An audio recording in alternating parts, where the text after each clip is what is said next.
മീൻകറിക്ക് രുചി കൂടാനായിട്ട് പഠിച്ച പടി 18 നോക്കിയിട്ട് നടന്നിട്ടില്ല എന്നുണ്ടെങ്കിൽ ഇതാണ്ട് ഇന്നിവിടെ കാണിക്കുന്ന ഫിഷ് മസാല വീട്ടിലൊന്ന് തയ്യാറാക്കി നോക്കിയോ.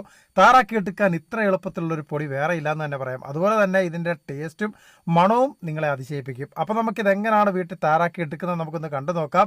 അതിനായിട്ടൊരു പാൻ എടുത്ത് അടുപ്പത്തേക്ക് വെച്ച 7 ടേബിൾ സ്പൂൺ പൊടിക്കാത്ത മല്ലിയും 2 ടേബിൾ സ്പൂൺ കുരുമുളകും 1 ടേബിൾ സ്പൂൺ ഉലുവയും ചേർത്ത് കൊടുക്കുന്നുണ്ട്. ഉലുവ ഒരു കാരണവശാലും കൂടിപ്പോരുത്, കയ്പുണ്ടാവും. അടുത്തായിട്ട് ഇനി മെയിനായിട്ടും വേണ്ടത് 1 ടേബിൾ സ്പൂൺ കുത്തരിയാണ്. ഏതരി വേണമെന്നുണ്ടെങ്കിലും എടുക്കാം, പക്ഷെ പച്ചരി എടുക്കാനായിട്ട് പാടില്ല.